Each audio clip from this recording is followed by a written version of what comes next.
Big Boss Malayalam season 7 live അപ്ഡേറ്റ്സിലേക്ക് പോവാം. രാവിലെ തന്നെ അനീഷ് മഹാദിലയും കൂടി തുടങ്ങിയിരിക്കുകയാണ് കേട്ടോ. ഇവർക്ക് ഈ ഫൈറ്റ് അവസാനിപ്പിക്കാനുള്ള ഒരു ഇതൊന്നും ഇല്ലെന്ന് തോന്നുന്നു. നല്ല രീതിയിൽ തന്നെ ഗ്രഡ്ജ് വെച്ചിട്ടുണ്ട് ആദില. അപ്പോ ഇതിനി തുടർന്ന് ഇങ്ങനെ പോകുമെന്നാണ് തോന്നുന്നത്. അനീഷ് പറയുന്നത് എനിക്ക് കിട്ടുന്നത് അതേ നാണയത്തിൽ തന്നെ ഞാൻ തിരിച്ചു തരും എന്നാണ്. ആദില ഒരു രീതിയിലും കോംപ്രമൈസ് ചെയ്യുന്നില്ല. എനിക്ക് കിട്ടുന്നത് ഞാൻ അതേ നാണയത്തിൽ തന്നെ തിരിച്ചു തരും എന്നുള്ള രീതിക്ക് തന്നെയാണ് ആദിലയും തിരിച്ചു പറയുന്നത്. അപ്പൊ ഇതെന്താണ് സംഭവം എന്ന് ചോദിച്ചു കഴിഞ്ഞാൽ, ആ ഒരു ജ്യൂസ് ടാസ്കിന്റെ രണ്ടാമത്തെ ദിവസം ആദില അനീഷിനെ ഇടിച്ചു എന്നാണ് പറയുന്നത്. അതേപോലെ തന്നെ തിരിച്ചും പറയുന്നുണ്ട് കേട്ടോ. ഇതേ ആരോപണം തന്നെ തിരിച്ചും പറയുന്നുണ്ട്. ഇവർ രണ്ടുപേരും അങ്ങോട്ടും ഇങ്ങോട്ടും ഇടിച്ചു എന്നൊക്കെയാണ് പറയുന്നത്. ഇത് ഒന്നുകൂടെ പരിശോധിക്കാതെ നമുക്ക് ഇതിനെപ്പറ്റി പറയാനായിട്ട് പറ്റില്ല. ഇവർ ആ ഒരു ജ്യൂസ് ടാസ്കിന്റെ സമയത്ത് രണ്ടുപേരും തമ്മിൽ നല്ല രീതിയിൽ ഫൈറ്റ് നടന്നതാണ് നമുക്കറിയാം. ആ ഒരു സ്റ്റോളിന്റെ മണ്ടയ്ക്ക് പോയി അതിൽ ഇരുന്നതൊക്കെയാണ്. അപ്പോൾ അനീഷ് വെള്ളം തെറിപ്പിച്ചു, നൂറയുടെ മേത്ത് വെള്ളം തെറിപ്പിച്ചു. അങ്ങനെയാണ് അവിടുന്ന് പോയത് രണ്ടുപേരും.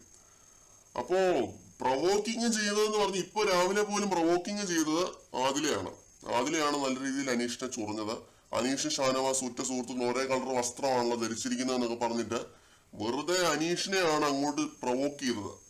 ചേട്ടനാണെന്ന് പറഞ്ഞിട്ട് എന്റെ പുറകെ നടന്നത് ആദിലയല്ലേ എന്നൊക്കെ പറഞ്ഞിട്ട് അനീഷ് പറയുന്നുണ്ട് കേട്ടോ.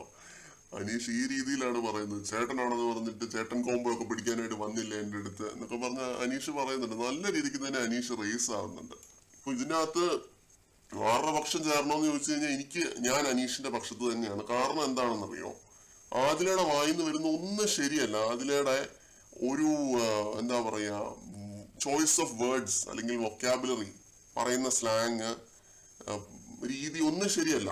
എനിക്ക് ഒട്ടും തന്നെ പിടിക്കുന്നില്ല ആദില പറയുന്നത്. ഒന്ന് പറഞ്ഞ് രണ്ടാമത്തേന് ഇയാളുടെ മടി കയറി ഞാൻ ഇരുന്നോന്നൊക്കെയാണ് ചോദിക്കുന്നത്. പിന്നെ ഇന്നലെ ആണെങ്കിലും ആ ഒരു ഫൈറ്റിന്റെ സമയത്ത് അനീഷിന് കടി അങ്ങനെയൊക്കെയുള്ള രീതിയിലുള്ള വൃത്തികെട്ട സംസാരങ്ങളാണ് അതിൽ നടത്തിക്കൊണ്ടിരിക്കുന്നത്. പലതും എപ്പിസോഡിന്റെ അതൊന്നും കാണിക്കാൻ കൊള്ളത്തില്ല. അതുകൊണ്ട് അതൊന്നും കാണിച്ചിട്ടില്ല, മ്യൂട്ട് ചെയ്ത് വിടാറൊക്കെയാണ് പതിവ്. ഇന്ന് ലൈവിനകത്ത് നല്ല രീതിയിൽ തന്നെ അളിഞ്ഞതും ചീഞ്ഞതും ഒക്കെ അതില പറയുന്നുണ്ട്. അനീഷ് അപ്പോഴൊന്നും പ്രൊവോക്ക് ആവാതെ പേഷ്യൻസോടെ വളരെയധികം ആത്മനിയന്ത്രണത്തോടെ ഡീൽ ചെയ്യുന്നുണ്ട്.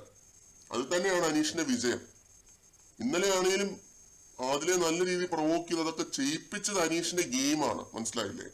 അത് അനീഷ് പുറത്തേക്ക് പ്രേക്ഷകരിലേക്ക് എത്തിച്ചതാണ് അതിലെ എന്താണ് ഏതാണ് എന്നുള്ളത്. അത് അനീഷിന്റെ വിജയമാണ്. അപ്പൊ അതാണ് പ്രേക്ഷകർ മനസ്സിലാക്കേണ്ടത്. കൂടുതൽ അപ്ഡേറ്റുകളുമായിട്ട് വീണ്ടും കാണാം.